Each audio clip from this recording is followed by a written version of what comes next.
Why is my roof leaking right now?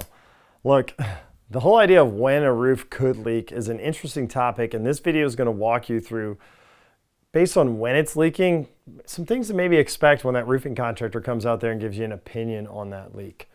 In general, if a roof is new, it's going to leak early if there's some sort of major flaw, some sort of workmanship issue, some sort of contractor issue where they just forgot something, missed something, installed it wrong, were negligent, intentionally kind of hid something that they didn't want you to see. You're going to get rainfall, and if there's really a big problem on that roof, rain's coming in. The challenge is, depending on your roof setup, the rain may be coming in, then it's got to get through your roof deck, then it's got to get to your attic, then it's got to soak the insulation, then it's got to saturate the ceiling, then you finally see this spot. So I'm not saying it's going to leak like the first rainfall and you see it just like that. What I am saying, it should leak fairly young if it's something that was missed, forgotten, overlooked, intentionally just left off or installed improperly. That's very, very common that you see those issues early.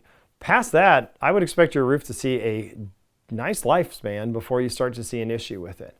The next time I would expect a roof to leak is because there's a piece, part, or component that has failed, or there's some sort of sudden and unexpected event that takes place.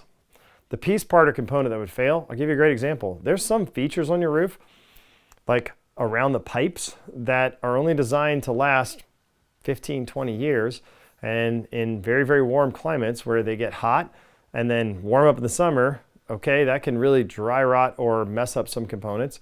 In seasons of all 4 seasons, you may find that there's a feature that gets frozen in the winter, then hot in the summer, frozen in the winter, and these plastics and petroleum bases and rubbers and things like that may not hold up very well to those environments over the course of time, and they just may not have the ability to span the same life as your roof. So these are fairly common ones that take place. A good way to tune in for that leak is features and components that leak are generally going to be around bathrooms, kitchens, utilities, where furnace vents are, chimneys, things like that. That's where I would expect leaks that are parts and pieces of your roof just kind of failing over time. For example, chimneys, the flashings often have some sort of manual sealant applied to them, and over time that sealant can get hardened and eventually crack or pull away or not serve its intended purpose anymore and allow water to get in where that chimney is.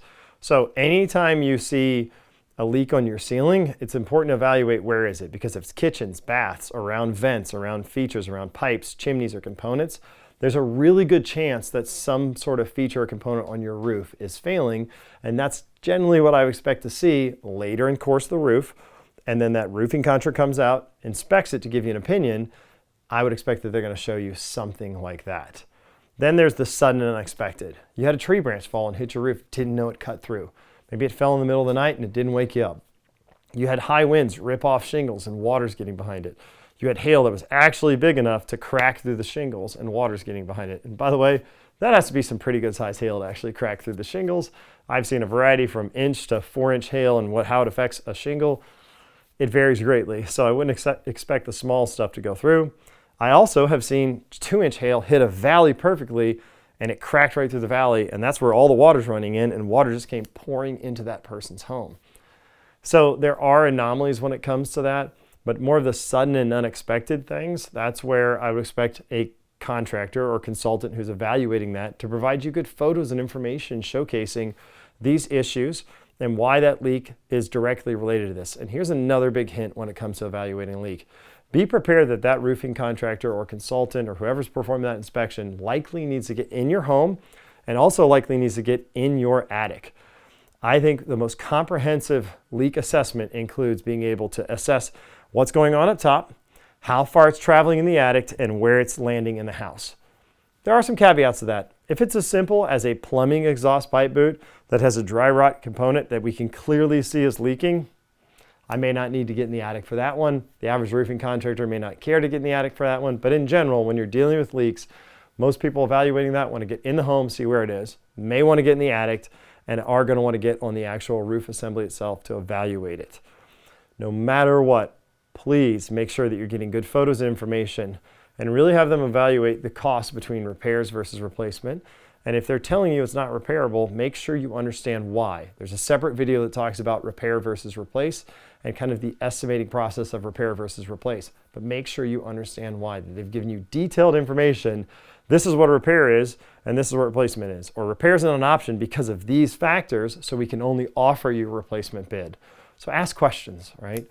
And get good information.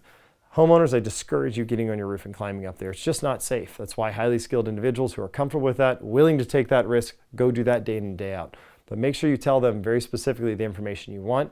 Ask for photos, ask for reports, ask for estimates, and get those things so you understand what's going on when you do experience a leak on your roof. Thank you so much for watching. Be sure to like, subscribe, and follow. For those of you who are already following, thank you. I appreciate the continued support. For those of you who are brand new, come back and check us out for more information about roofs, roof systems, replacements, and all the little nuances about buying a roof, owning a home with a roof, and the problems with the roof.